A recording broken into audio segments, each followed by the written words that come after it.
audio. Tune in, tune in, tune in, tune in, tune in. This week in car audio. Tune in, tune in, tune in, tune in. We'll be talking about bass, I'm talking about chips, talking about rings. You ain't got them, zip your lip. You got a problem you haven't found, check your grounds. The show about to start. Tune in, tune in, tune in, tune in, tune in, tune in, tune in, tune in, tune in, tune in. This week in car audio. Yeah. Tune in. This week in car audio. Welcome to This Week in Car Audio with your host, the Judge, Doug Stockton, co-hosted by Jeffrey Fernandez, Mr. XSSPL himself. What's going on, Jeffrey? Whoa, that was taking it way back.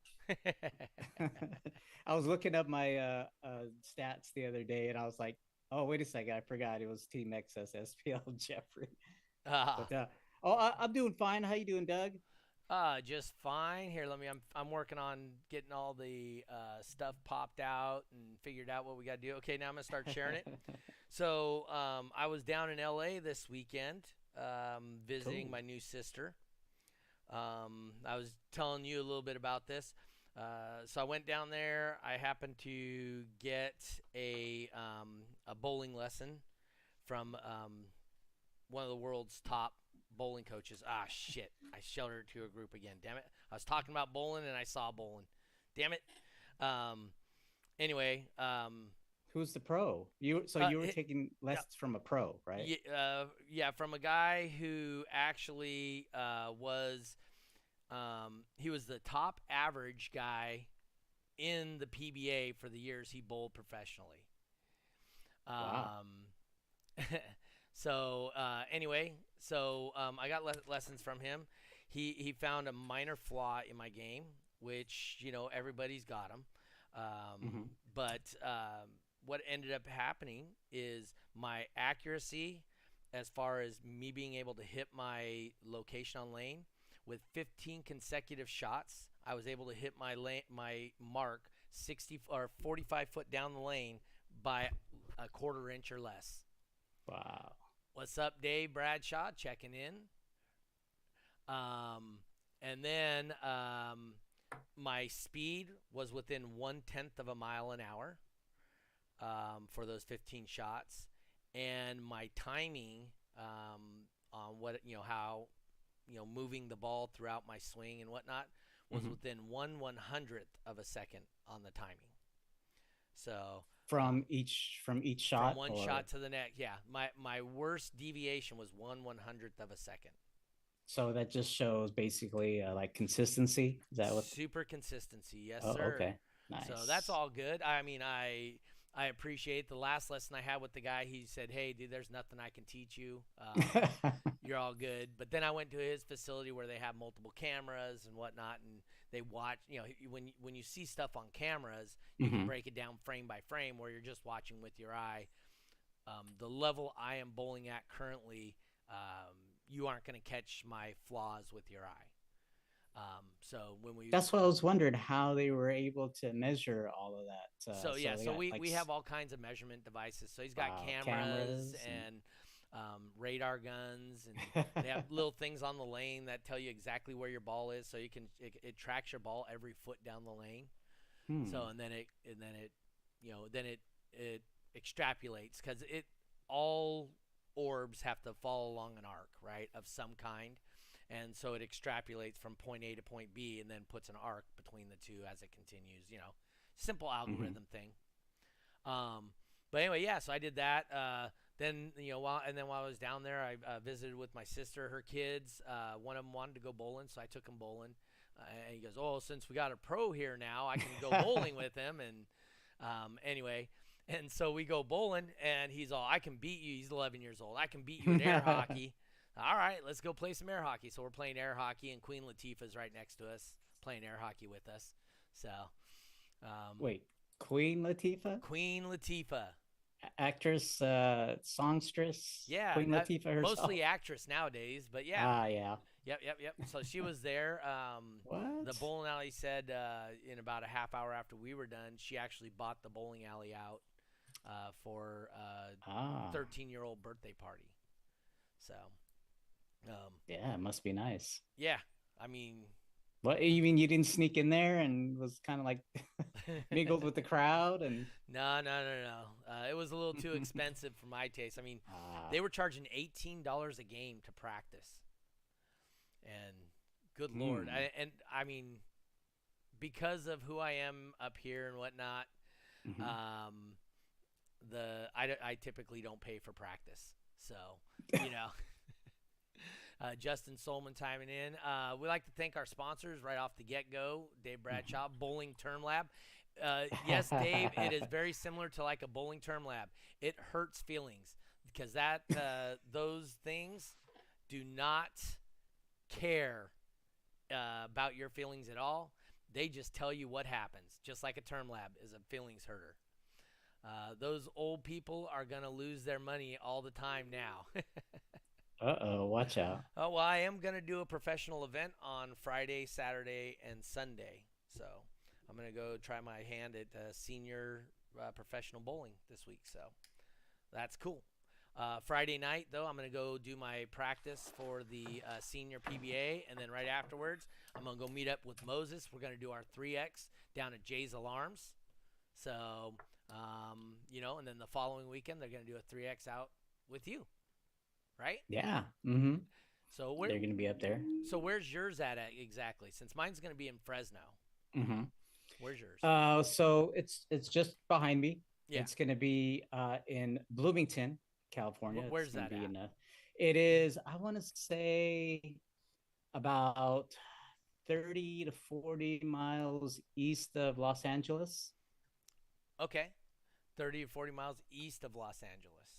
Yes. Down Yeah, there we just go. kind of right between Los Angeles and San Bernardino, I want to say. Oh, I didn't take it out of this one. Justin, yes, your sponsorship ended. When I go to the other screen, which is this one, you won't see it in there. So, yeah, our sponsors are Crossfire Car Audio and Punts Customs. Let me get rid of Wyatt real quick while I'm over here. Properties. Yeah, and also, I think we had a good show last week. There we go, Sean. But we are going to talk when, oops, somebody's loud over there.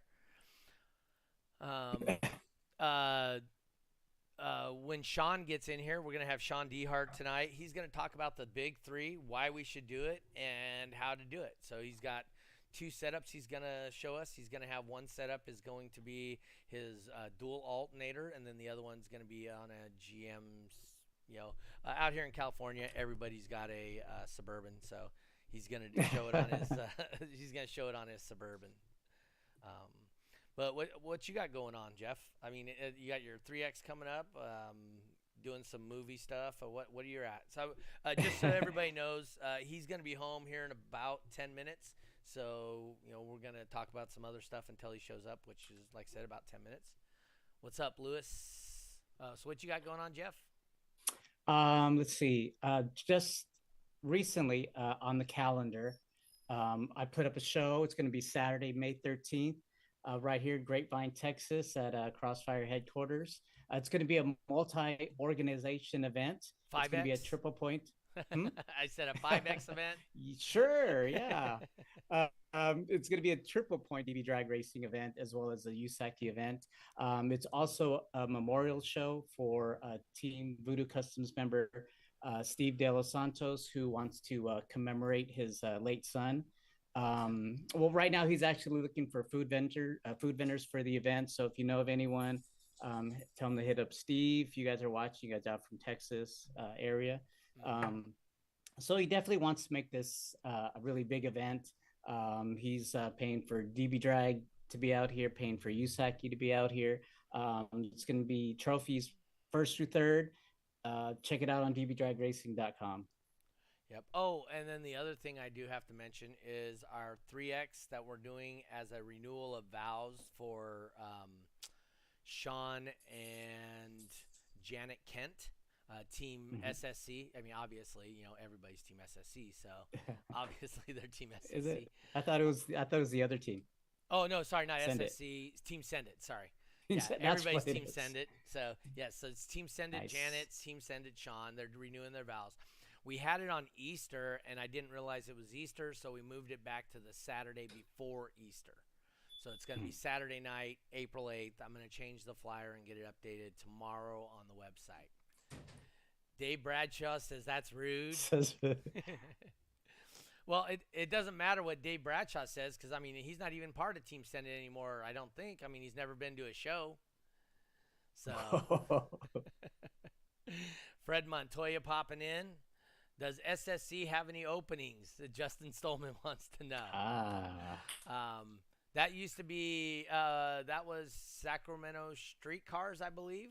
Was there? Oh, is that what it was? Yes, Sacramento Street. What it means? So I know SSB was Sacramento Street Base, and then SSC, I thought Sacramento Street CRXs or something like that. So Lewis is asking, the next show is in May. That's the one I just put on the calendar, but the next show in Grapevine, Texas is going to be April 23rd. It's going to be a Sunday, April 23rd. Andy's actually flying out to come help me do the show on the 23rd, so make sure you guys make it out. All right. It looks like we have Sean in there. Can you hear us, Sean? Oh, we can't hear you, Sean. Looks like it says it's connecting. Oh, it's still connecting audio. Hold on. Sean is connecting And to plus, audio. Sean, if you can hear us, you want to turn your phone. There you go. It says it's connecting audio. Okay. So Lewis says he's got to put in for his days off request. So that's why okay. he needs to know. Smiley says April 23rd. What's going on Yes. April 23rd? That's the show that you're talking about, not the 13th? Yes. Okay. I thought Yeah, you said that's 13th. going to be the next Crossfire event is Sunday, April 23rd. Sean, you got to, it's requesting that you accept the audio. You need to click a button on your phone if you can hear us. So you got to accept the audio. He must be out on the West Coast. See, the sun's still up. Yes. Oh, the sun's way up still. He's in the Sacramento area. Oh, I don't see anyone. Can we hear you now, Sean? All right, I got you guys. There we go. There you go. Cool. Turn your phone sideways. It give us more of a field. There you go. There we go. So Awesome. base off, Jeff. Just so you know, it shows the whole flyer real nice now. That we're on Okay, the three perfect. people I was instead of two. afraid it was gonna Say- cut off. Yeah, say ass off. There we go. All right, Sean. So, Sean, tell us who you are, what you do. My name is Sean Dehart. I've been in this industry for close to 30 years. Fabricator. Love building cool stuff. All right. And so we asked you to come on today, talk about the big three. So let's start with, why do we do the big three? And, no, let's hold on. Let's define what the big three are. Well, the big three is allows your voltage to flow freer. Mm-hmm. It, I just got back from Master Tech and learned quite a few things about DC 12 volts. Okay. And one of the interesting things is they said that the car battery itself only has one use, and that is to start the car. The alternator actually runs the car. That's correct. So with that, you want to make sure that your alternators have as little as resistance as possible. So hold on. So just so people that may be listening, Smiley says less resistance. Yep, that's exactly what he's talking about. So let's define. So the big three is how to connect your alternator to your power source for your amplifiers, whether that be lithium, batteries, or directly to your amplifiers. So what we're talking about is how to make a less resistive load to connect. So the more resistance you have, the less power you get. So it's a way to help reduce resistance so that you can get more power to your amplifiers, because it takes power to make power. Is that a good description for you, Sean? Absolutely. Okay. So I'm sorry. Now get back to where you were. So you went to the thing. They were talking about the batteries Yeah, I just went to to start the MasterTech car. and learned quite a bit of stuff there. Mm-hmm. But that was fun. If anybody ever gets the opportunity to go to a MasterTech training that Mobile Solutions puts on, it's pretty amazing. And It's where not do they cheap, do but that? it's pretty amazing. I'm sorry? Is that a Vegas thing or LA or? It's actually in Arizona. Okay. Arizona this year, Yeah. Okay. Trying to keep the sun out of your guys' face. Ah. yeah. Let's see if I can get try to flip this camera and get my electrical system in the view. So Fred Montoya says the battery actually has two duties. One to start the vehicle. Second is to control the ripple from the alternator. The There is- ripple. There is that as well, yes.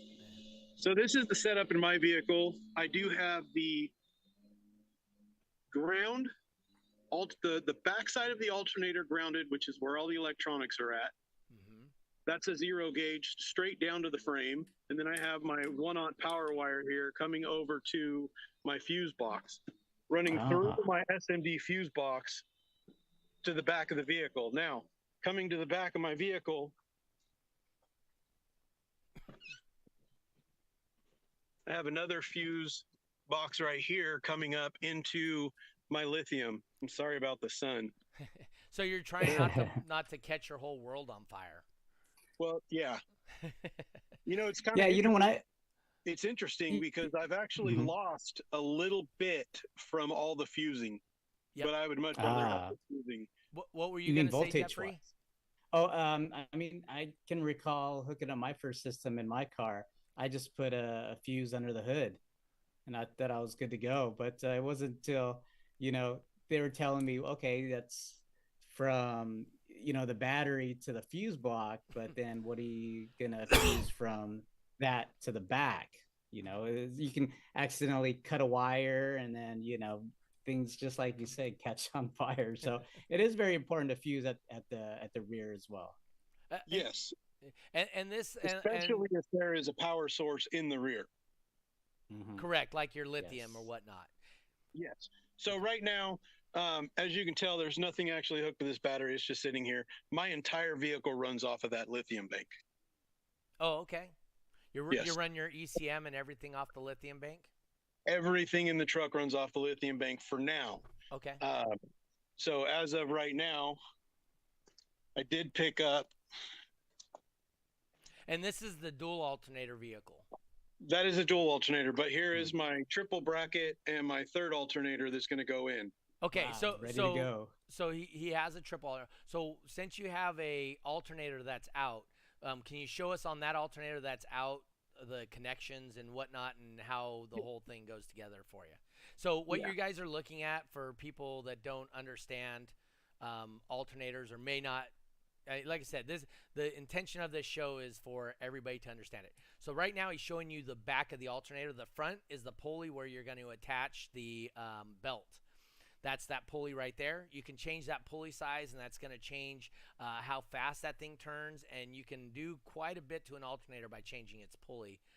But if you're not experienced in that field, please don't do that because you can tear some stuff up pretty quickly. So. Yeah, so this is your positive post right here. So how do you know the difference in your positive and your negative and whatnot on an alternator post? I didn't know an alternator had a negative post. It does. So your negative is the bolt that goes through and connects to your bracket. Well, for sure, yeah. The negative is the housing. The negative is the housing, yes. Yeah. As far as posts go, yes. Yeah. So you only have the single post on the back, though. Yes, the single post on the back is your power output. Right. And then you've got your plug. Depending upon the vehicle make, your plug will look differently. This is a GM? Yes, this is a GM. Which is like 3/4 of the alternators that are put into existence. They usually use a GM case either way, right? Yeah. Calvin says, do what Jeffrey does. You lick each post to tell which one's positive and negative. That's a real quick way to know. All right. So I guess that's one way. so there's your positive. So what do you do off that positive post? So you can upgrade the size of wire that comes off of this post. Okay. Hmm. If you choose, you can fuse that. I fuse mine. You'll see on my Tahoe, I'm kind of a fuse nut because I didn't use a fuse once, and I caught my car on fire. Oh no. That will make you a fan of fuses very quickly for people that haven't caught their cars on fire yet. And notice It's I funny, said yet. It was 23 years ago. I had an 86 Buick Regal with a second battery in the trunk, and I had my one fuse under the hood, and I did not put a fuse in the back. And that's when I really learned the lessons on how to properly fuse things. Yeah. Mm-hmm. And So now fuse is a resistor for people that don't know. So that's why when you see a drag car on a drag strip, it doesn't have all the safety features in the electronics and the motor that a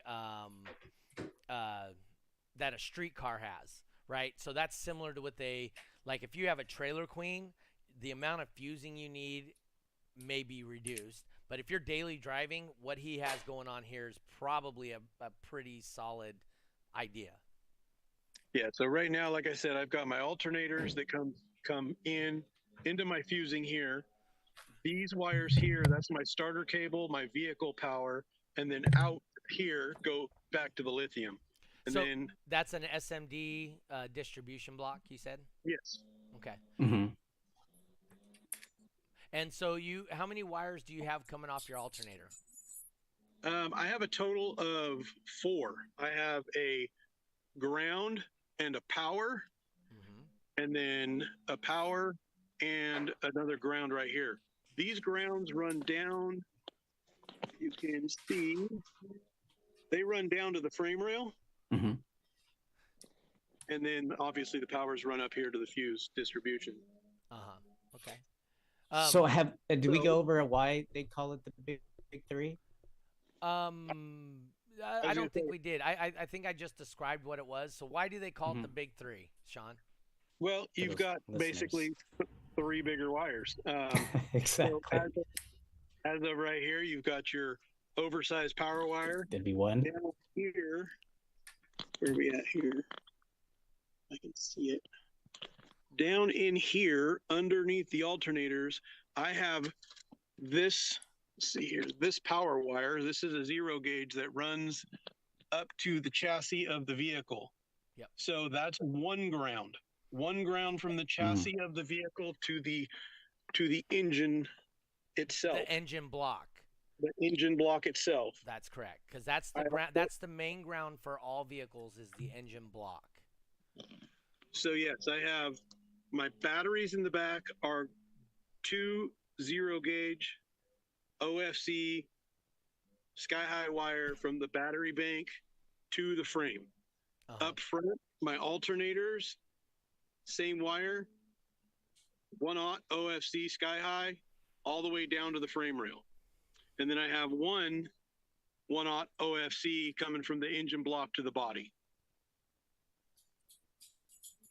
Okay, so your big 3 are alternator to batteries. Yep. Alternator to block, and block to chassis. Yes. Okay, and that is the big 3 we're discussing. That's why they call it the big three. So me personally, I did a 4th one where even though I had the distribution block, I ran an additional one from a distribution block in the back all the way up to the engine block itself, because there is no better ground in that whole vehicle than the engine block. So, right. Because your rails on your frame and whatnot, they're all painted and coated. So even if you drill into them, your connection, I thought I saw your connection there. You had it all sanded and everything. Yes, all of mine are ground down to bare metal. Yep.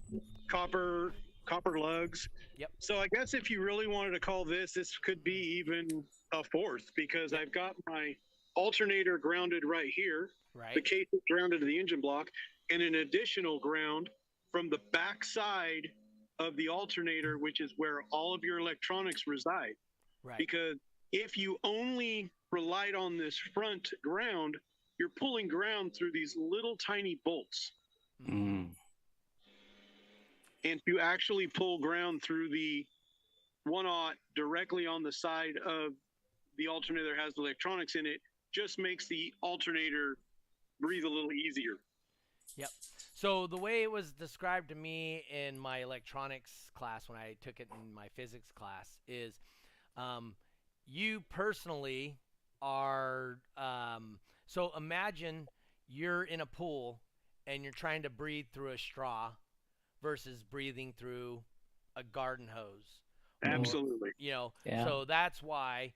When you have 4 gauge, which is a standard size for a car, either 2 gauge or 4 gauge, it it and then you switch to 1/0 or 2/0, you really just open it up to allow the energy to flow.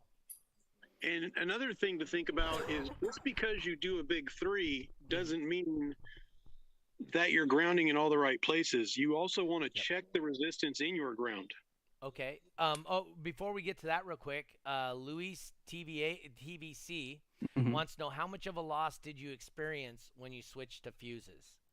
My alternators at the post put out 14.9, and I'm getting 14.6 at the battery bank. So you lose approximately 0.3 of a volt. Yes. Okay. And I'm running them through 300 amp big fuses. And Wow, every yeah. time you run through something, anytime you have any kind of connection point, you're going to lose. There will be some resistance. There will be some resistance. That's great. Yeah. And resistance equals loss. So, all right. So, sorry about that. Now, what were you telling me before I rudely interrupted you about the resistance? Yeah, like I said, it's just because you do a ground Oh, the somewhere ground, doesn't yes. mean it's a good ground. Right. You should always check your resistance in your grounds. Mm. When I first started this, for instance, through the chassis right here, I was at 0.005. When I went to the actual wire, I went to 0.002. So I even gained a better ground by adding the wire. So what are you talking about? You're talking about ohms? You're talking about on amps? on an ohm meter. Yes. Okay. And then another thing I would like to suggest to people: if you ever scrape the paint to install a ground of any kind, Mm-hmm. make sure that you check. First, you check to make sure the ground is a solid ground, and then you would always want to paint over the top of it with a clear coat or something. Yeah, clear coat, yeah. rubberized undercoating. Anything to keep it from rusting. From Yes. listing, yeah. Because rust is the devil when it comes to electricity. And Now, go ahead. Go ahead. I was just gonna ask. So, for our listeners and viewers, what would be the bare minimum gauge wire you would suggest to use to do the big 3? It really all depends on how much power you're running. Mm-hmm. I mean, minimum, I probably wouldn't do anything smaller than 4 gauge. 20 years ago, when we used to upgrade the grounds on most Honda cars, we would just use a 4 gauge. Yeah, 4 gauge. And back, 25, 30 years ago, we really didn't think about the big 3. We always did upgrade the motor to chassis ground with a 4 gauge, which obviously helps. So for me personally, I mean, you guys think, I stopped competing in about 2001-ish. At that time, I was running so much 1/0 wire, it was unbelievable. I actually had 2 runs of 1/0 off of each stud, and the only reason I stopped at 2 runs is because of that's all that would fit, and I ran out of stud. Because your bolt still needs to go back on there. Right. So yes, so that's what I did, and then from my batteries to my amplifiers, I ran as many as 8 positive for a single. It was about an 1100 watt amp. I was running 8 positive and 8 ground from battery to the amplifier. Well, it's funny because I'm running 2 1/0s back to my lithium bank. Uh-huh. And, in the words of Bobby Gately, too much is just enough. Hey, I'm telling you, every time I added a run of positive and negative, I got louder on the meter. Mm-hmm. So, Yeah. And really, in the DB drag world, what you think's happening and what you know's happening doesn't matter dick. What matters is if that meter increases in score. So, 100%.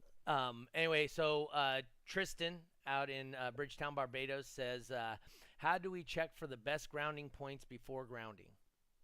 With a voltmeter. A voltmeter, you stick it on ohms? Do you stick it on You volts? put it on ohms and you would run it to the negative post of your battery terminal, and then to wherever you want to ground. And make sure that your voltmeter has good leads, because you can lose, you can actually create a lot of resistance in some cheap leads. Yep. And so for people that don't know, you can test your leads, turn on the voltmeter, you touch the leads together, and it'll tell you the resistance between the two leads. Between the two leads, and then you can subtract that from whatever your reading is. Yeah, but if you're looking for the best grounding point, you just look for the one with the lowest number. Right. So it doesn't matter if the number's 22 or 3, because then the resistance in the lead doesn't matter, as long as you have a base to compare it to, which is the resistance between the leads. So I mean, that the big 3 is super important. I would suggest it. I don't care even if you have a 1,000-watt system. If you go to a stereo shop, and I think money is better spent. So for me personally, I upgrade the alternator, then I upgrade the battery, and then I upgrade my amplifiers in that order. Yes. As somebody that understands how power and stuff works. You can have all you want. You can have a 15,000 watt Salt K blah blah blah whatever. Right. Kyle Ernie, I was asking him to come on, and through Kyle we ended up with Sean. So that's how we ended up. But Kyle's in here just hanging out. But anyway, yeah. So really, really, really important. If you understand how power goes, you need power. You have to have power to make power. So if you don't have the foundation to build that power, it doesn't matter what you have. You're only going to get so much power out of that amplifier. And if you don't have the power to make the power, your amplifier is going to want to create that power, and it's going to destroy everything in its path to try and create that power, including the amplifier. Yes. Luckily, there are some amplifiers that are actually designed to make power. There are. That's what the regulated power supply stuff is doing. Yes. So, amplifier companies are going back that direction now, which is very, very helpful. Yeah, Kyle Henry says it takes power. It makes to make power. I think he says, with great power comes great responsibility. Yes. Yeah. So, but no, he says, I see, Tristan in Barbados says, I see guys running a 5K on a stock 70 amp alternator. That's a good way to blow up your alternator and your amplifier. So you were at that, it wasn't Knowledge Fest. What were you at again? The MasterTech Expo. MasterTech. Yeah, MasterTech Expo. It was quite an experience. Okay, so is there any takeaways that, I mean, outside of, like I said, the big 3 was really what we wanted to focus on, talk to, and give people an opportunity to see what it is and how to install it. And just for people that know, what would you say is the level of competency needed to make this install, Sean? As long as you understand how everything works, it's really not that hard. My biggest takeaway from MasterTech Expo, to be quite honest with you, is how to be more efficient. Having the right tools to do the job. If you don't have the right tools to do this job, don't attempt it. Because if you don't crimp your wire properly and it falls off, you can create a fire. Yep. And don't try and put your bolts back on with the crescent wrench, because that Well, sucks. there is, unless of course your crescent wrench handle is either rubber coated or you electrical Yes. tape it really good. Yes. And also, and I'm sure as a installer or somebody that deals with electricity, first thing you ever do with any electrical is remove the power source, which would be your batteries. Yeah. So, Yes, you would always disconnect. I typically disconnect both positive and negative. yes, Ah. because so I know it's counterintuitive, but when you take a physics class and understand exactly what's happening with electricity, you understand this. But electricity actually flows from negative to positive. So if you see lightning in slow motion, it starts at the earth and goes to the sky. So Yes. electricity always flows negative because what it is there's what they call electrons that flow around the outside of atoms, and those electrons are trying to escape and attach themselves to a different atom. And that energy that's created from that electron moving from one atom to the next is the electricity that you use to produce power for your vehicles. So that's why they say electricity flows negative to positive. I hope I'm not getting too geeky on this stuff, but No, it's actually good to talk about that because a lot of people they don't know that. They think it goes from positive to negative. right. Well, that's because when they hook up positive, then it works, right? Right. So, but they don't understand the positive just means it's a positive charge, and the negative wants to go from negative and balance the positive charge and make it neutral, and that flow of electrons is electricity. So, like I said, I like to geek out on this stuff. I like being the dumbest dude in the room. So I've sat down and talked to people way smarter than me about this. Kyle Ernie says there are so many great tutorials online for Big 3 upgrades. Mhm. EXO has a very well explained video I always link people Ah. to. You'd be hard pressed not to find one for your vehicle or something similar.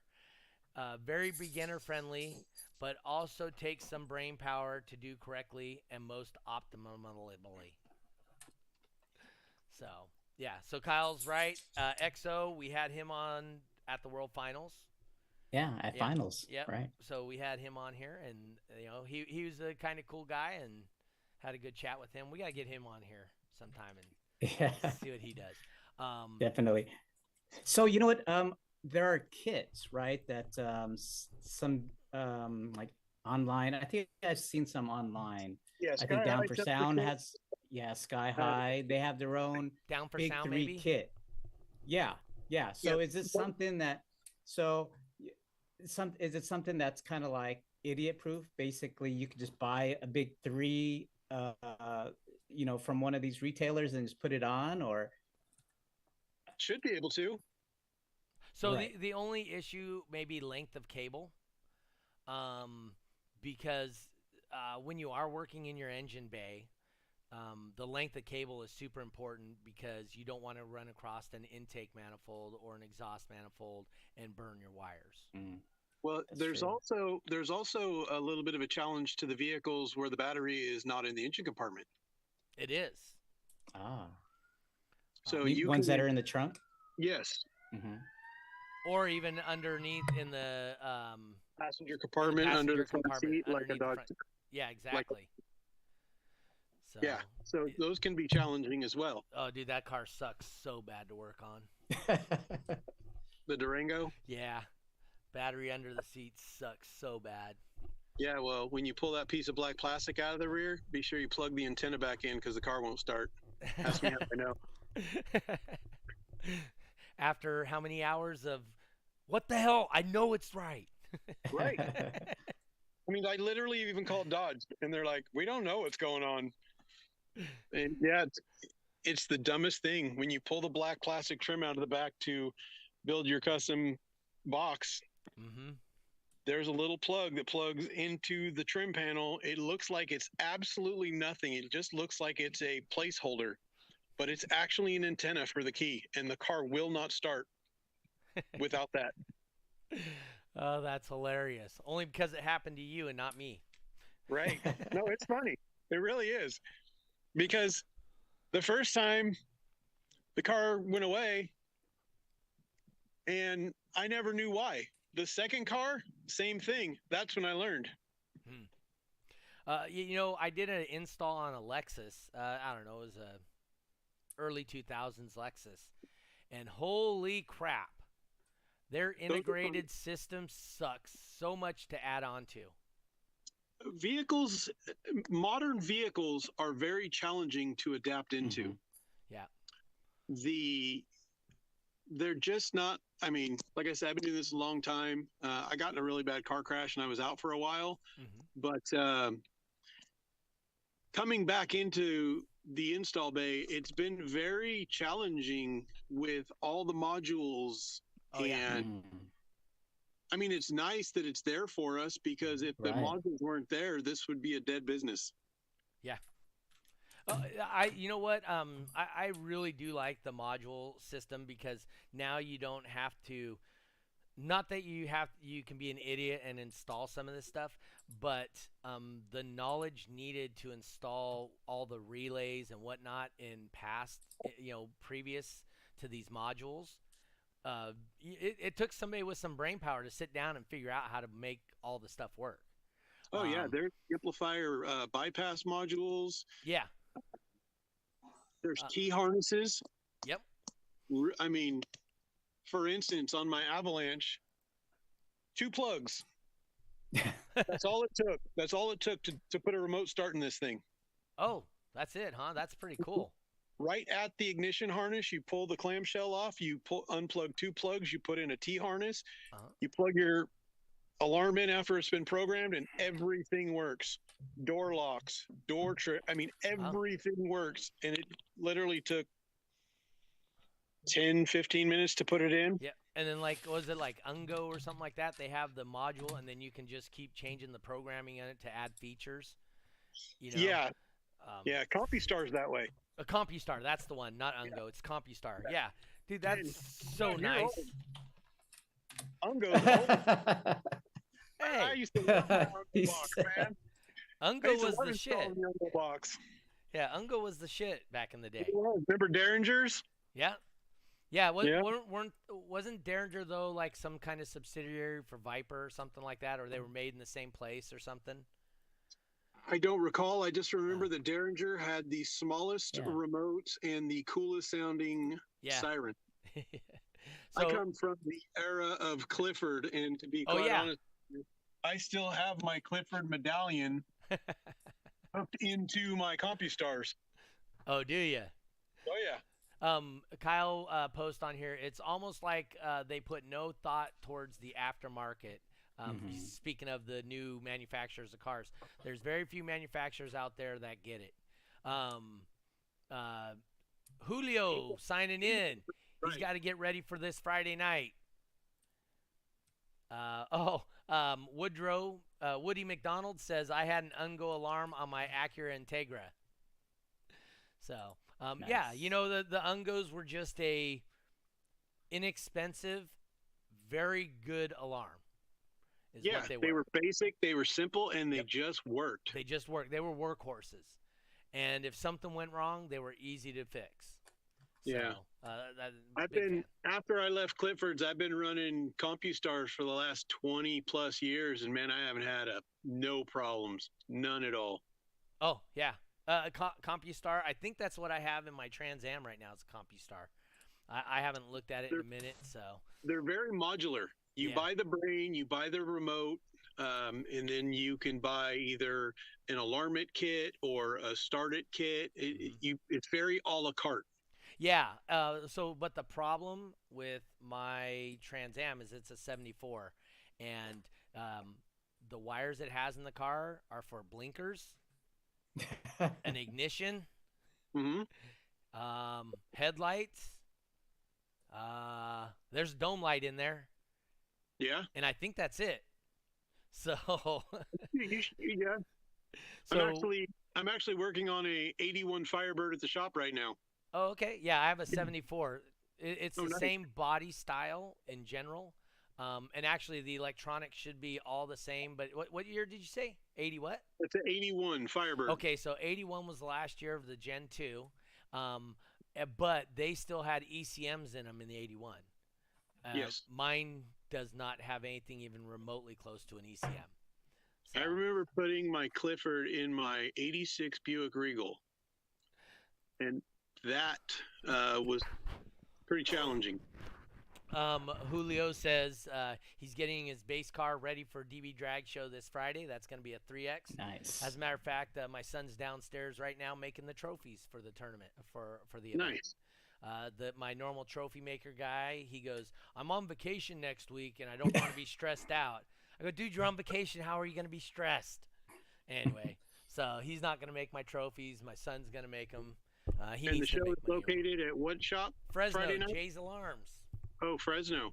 Yep, Jay's Alarms. And then we have April 8th, we're going to be in Sacramento, and we're going to do the renewal of vows for Sean Kent and Janet Kent.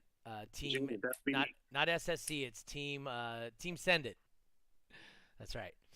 Eric Hansen wants to know, does anyone know where finals is going to be at? With that being said, Jeffrey and I were actually talking to Wayne Harris just before the show. We are working on some cool stuff, as I said last week. Yeah.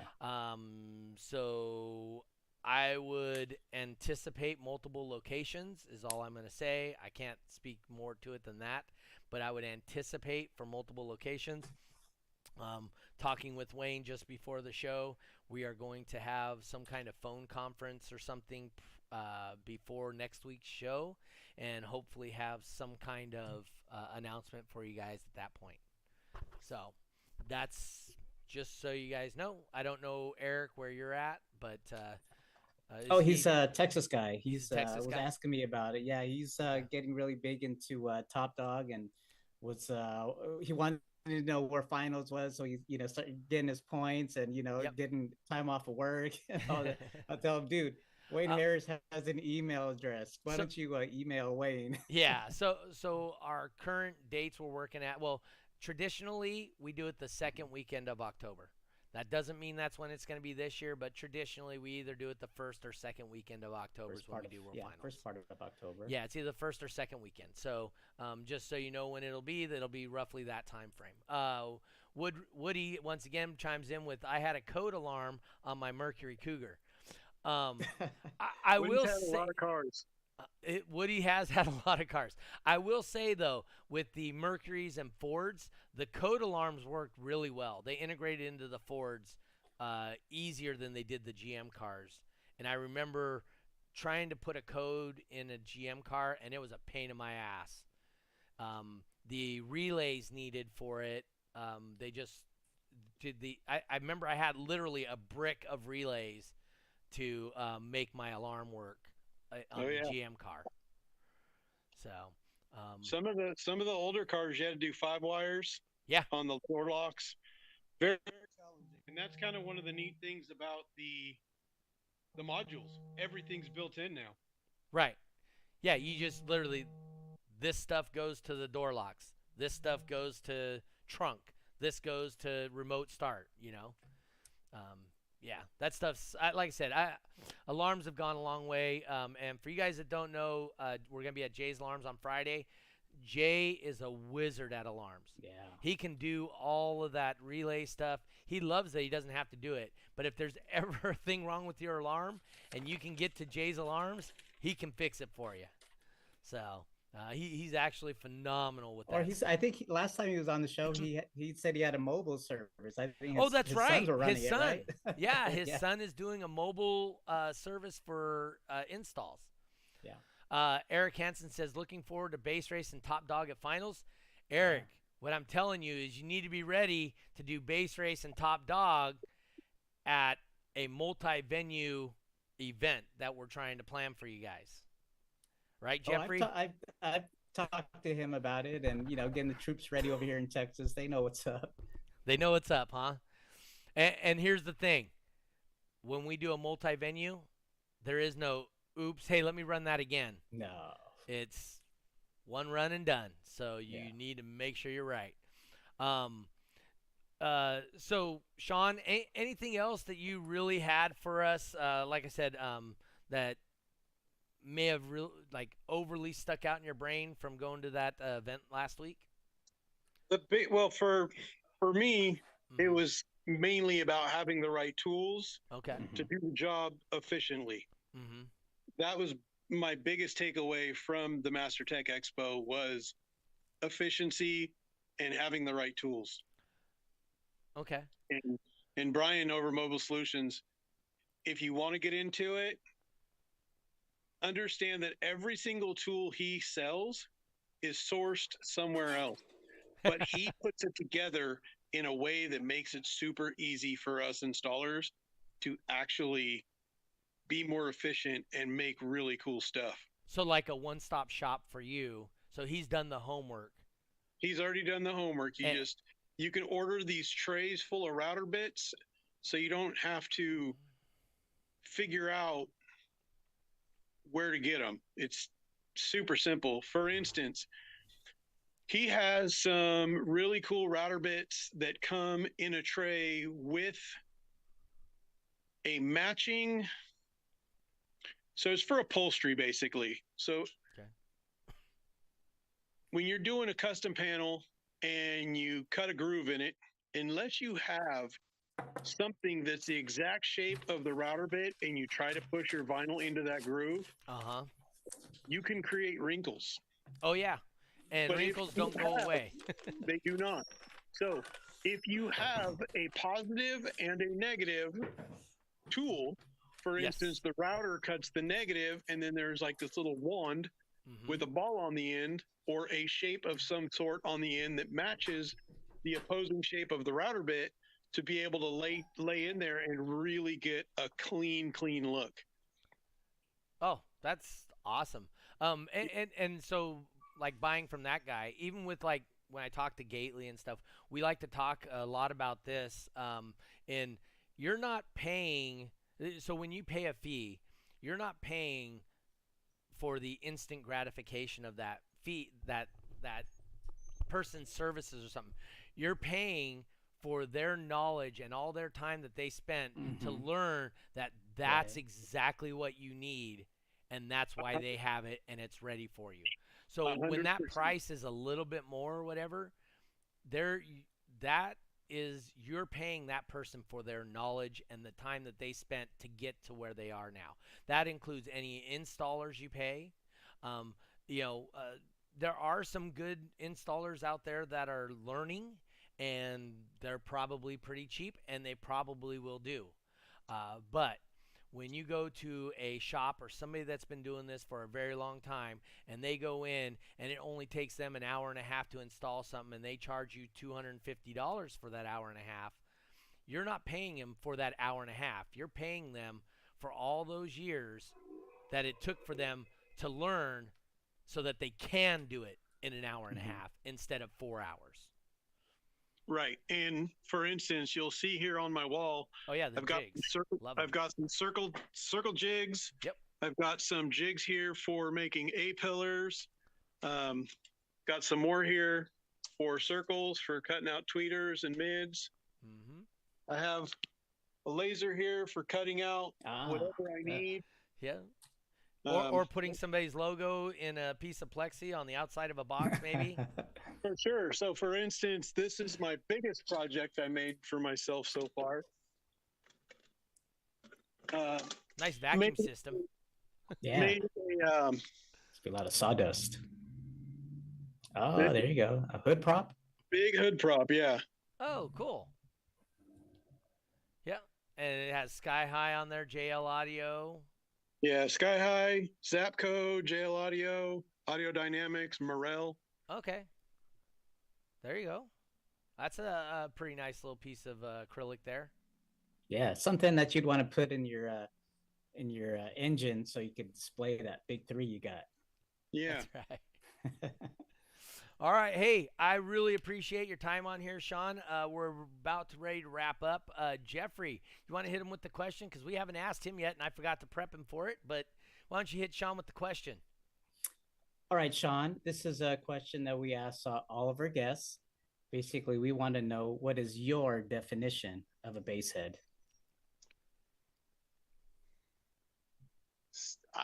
somebody that just cannot get enough of bass. Mm-hmm. I hear it coming down the street. I get excited. Is that you? Are you the one coming down the street with the loud bass? Well, not yet, because I'm slow and I'm too busy putting in everybody else's systems to get my own done. I would say that's also a bass head as well. Is not necessarily having the bass, but you're helping the bass head community grow and making sure that this guy has bass, that you can hear down the street. It's funny. My buddy Woody gives me a hard time all the time. I've been working on my project for 3 years, but I work 6 days a week and I just don't have time to work on my own car. Mm-hmm. I literally have all the equipment, just no time. Tristan out of Bridgetown, Barbados says, Sean, seems like you might be into SQ as well. Yes, I do enjoy the SQ, but deep down I am a bass head. Yeah. But I appreciate both. Right. And that was one of the things at MasterTech is there was not a bass head vehicle there. Everything was SQ. Well, you need to straighten them out next time you go. Well, I'm hoping. And then Tristan says, a lot of great info tonight, Sean. Thank you. You're very welcome. This was fun. Yeah. Very short notice. Yeah. But didn't really know what to, I guess, how to prepare myself for this. But this is so much better when you're unprepared. It comes off more natural, and I mean, and then people get to see who you are, right? And that's a big deal to us. We're not hiding who anybody is. We're not, making them all flourished and prepped up and this and that. These are actual people that you see at shows. And they're there to have fun. They're there. They want you to be better at doing this also, so that you can challenge them to be better at what they do. Absolutely. That's what it's all about. Oh yeah. Anyway, hopefully we see you at some of the shows coming up here. I think it's really cool, the stuff you're getting. I try to make it out, even though I don't have a competitive vehicle, but I still come out and try to support and get some demos and see how things might change for my own build in the future. Right. I'm with you on that. I mean, I've been building my Trans Am now for 3 years. Mostly not my fault. I paid people to do the electrical in it, and they just haven't done the electrical because it needs to be rewired ground up, right? Yeah. There's not a lot of wires in there, but I've added not T.W.I.C.A, fuel injection.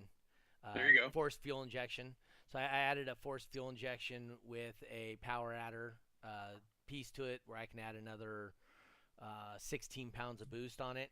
So that has its own electronics. I got an MSD on it. That has its own set of electronics. But other than that, the car literally had no wiring in it except for a ground wire and an ignition wire. So I got to put the lights back in and all that because I bought it from the racetrack. So. Oh, okay. But anyway, so I paid 3 people so far. 0 of them have done anything to it. No.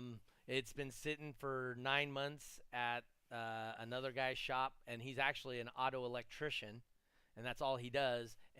But I've already paid him in trade because I have, like, the front end of my car is a 1 year only, and he has that exact same car, and he couldn't find the front end for a reasonable price, so I traded him my front end for the electrical work. And me, I don't care about the front end because my car's totally custom. His car's original, so he needs an original front end for it, right? An OEM.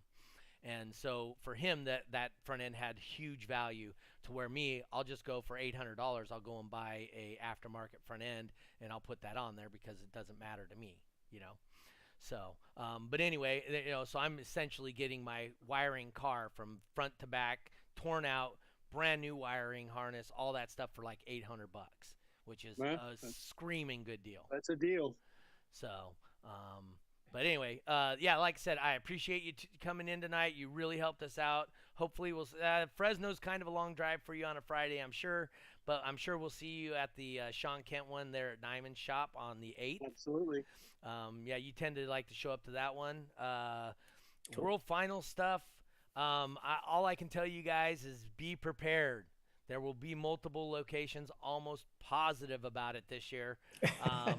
So get what you can, be ready for it. Jeffrey and I are working diligently. I'm working with Wayne Harris. We're going to have multiple location base race for Jeffrey, myself, and Tennessee Base Racers. We'll try and throw some other people in there. And I mean, I can't even explain to you. We're trying to get sponsors for that.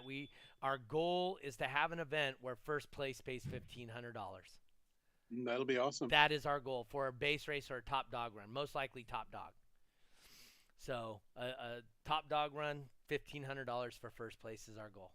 So I think that's way cool, and I think this is the direction we need to go. Yeah, as soon as I get my build all done, I want to learn the rules because I do want to come out and I do want to play with base race. Like I said, my build it's going to be 2 builds in one. It's going to be an SQ build on the front end, and then I'll have the woofers in the back that I can really play with. Click on, turn off thing. Yeah, I've got a front sub, and it's all you need for base race. Yes, or top dog. Right. Or top dog, correct. Yep. Yeah, because you don't. I mean, as far as I've learned so far, you don't need to be loud. You just need to be consistent. Exactly. That's why I tell people all the time. You can have a $200 install and be World Finals competitive in top dog and base race. Yeah, maybe next time I come out, I might have to try to see if the Avalanche will even register on the meter. And the reason I say that is I did some tricky stuff to it by utilizing the factory Bose system and turning the rear doors into woofers. Passive radiators, huh? Actually, because I don't know if anybody knows what Maestro is. Maestro is one of those modules that adapts into the car and allows you to add an aftermarket radio with leaving the factory amplified system in there. Wow. So, That's cool. so what I did is I took all the RCAs for the Bose amp and I plugged them all into the subwoofer output, but I ran a set of aftermarket components in the front and run them off of deck power. Now, believe it or not, you can hear this thing coming down the street. It shakes the rear view mirror. Oh, it actually plays lows, and it's so funny because Eric even says 129.9 easy. Who knows? And that's what I said. It would be fun and funny to put it on the meter and see if it'll even register. Yeah. So, all right, guys. Thank you for tuning in. I want to thank our sponsors once again, Crossfire Car Audio, Puns Customs out of Minnesota. Hopefully they're up and going. I haven't seen them post anything in a minute. So I know, their shop burnt down. So they're up and running again. Oh, they are up and running again? That's cool. Yeah. One of these times we're going to have to get Tristan on here once he gets his internet figured out, because out in Barbados, the internet sucks. Oh, no. But we'll get them on here because they're working on becoming DB Drag judges. So, awesome. They did an event. If you guys didn't see, go to the DB Drag Facebook page and check it out. They did an actual event? Or No. It was a test and tune type thing. Oh, okay, right. But right. they were introducing it to the people on the island, and they got testimonials from people that tried it out and stuff. And That's so cool. I really love to see the expansion of what we do and what we love. Speaking of that, invite somebody to the next show that's around your area. Yeah. Just invite somebody to come, whether they're competing or not. We need people to compete to grow the sport. But even if they're not competing, you get them to come. Nobody ever has gone away that I'm aware of and said, that's exactly what I thought it was, and it sucked. Right? Every time they're like, wow, that was way cooler than I thought it was. And, hey, I might be able to do that with my little stereo in my car. And next thing you know, they're hooked and they're bass head too. Perfect example is our friend Brandy. Oh, yeah, Brandy. Dude, she loves this thing. Absolutely loves it. Yep. Went to a show and she was like, I think I can do this. And she sure has. Yep. And she does good. Yeah. Yeah. A base racer? Yes, she's a base racer. Yep. Oh, okay, perfect. She doesn't like Top Dog because she doesn't understand it. But I said it's the same as base race. She'll get used to it, and she'll have a lot of fun. She'll have a lot of fun. But, all right, guys. I have a quick question for Sean before we go ahead. For the big three, now you don't have to answer this, and this is probably going to be in podcast episode in itself, but OFC or CCA? Always OFC. Oxygen-free copper, for you guys that don't know.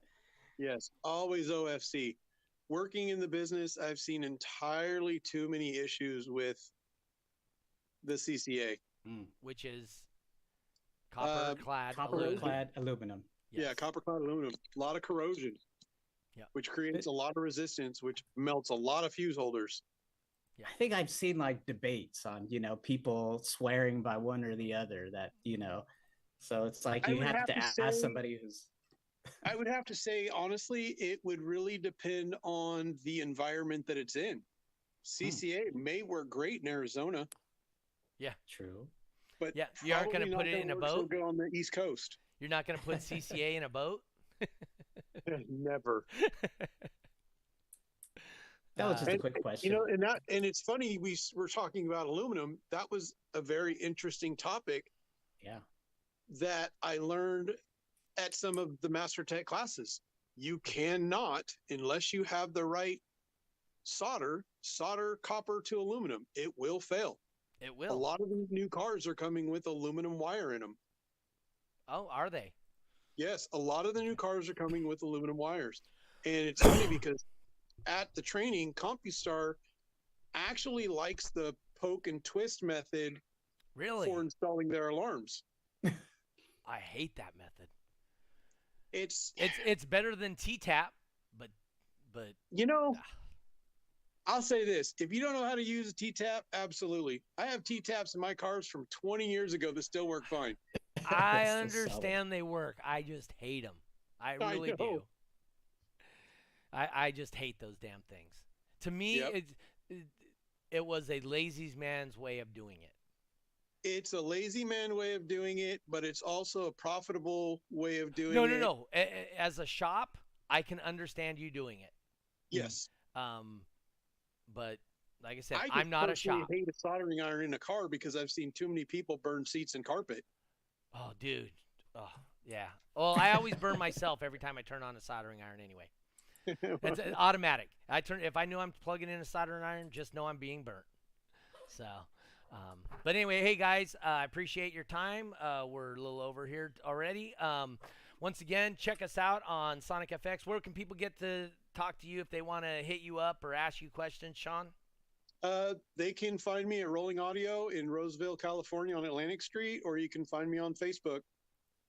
Okay, and that's in what town? Roseville, California. Yeah, Roseville, California. That's just north of San Francisco, about an hour roughly. So right here in Sacramento. Yep. Yeah, I think I did a show out in Roseville. Yeah, an hour and a half maybe. So, anyway, yeah. So anyway, so there's him, Jeffrey. Anything other than your 3X you got going on? No, just to kind of reiterate what you said was, you guys listen out for some announcements on World Finals. Yeah, I'm all about that. Got my 3X this weekend, Friday night. If you guys can't make it or whatever, tune in and watch it on Facebook and YouTube. I will be broadcasting live again. I got some stuff on the way. I'm going to use some lavalier mics, and I'm going to try that out for capturing my audio. And hopefully that'll fix some of the audio issues I have, because I can turn those down and whatnot and not overdrive them, which is the problem I'm having with my audio on those podcasts now. So we'll see how those work out. Jeffrey knows what a lavalier mic is. So a lapel thanks mic. For having me, guys. Oh, a lapel mic. Yeah. Gotcha. All right. Yeah, no, thanks for being here, Sean. Thank you, everybody, for tuning in. You, Sean. We will see you guys next week at 5:30 California time, the only time that does matter. Peace. We out of here. See you guys. Bye-bye. I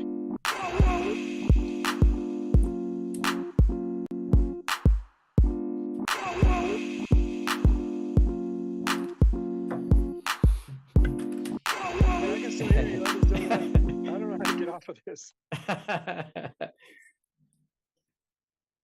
Yeah, thank you. No problem, guys. Thank you. You too. Bye-bye. See ya.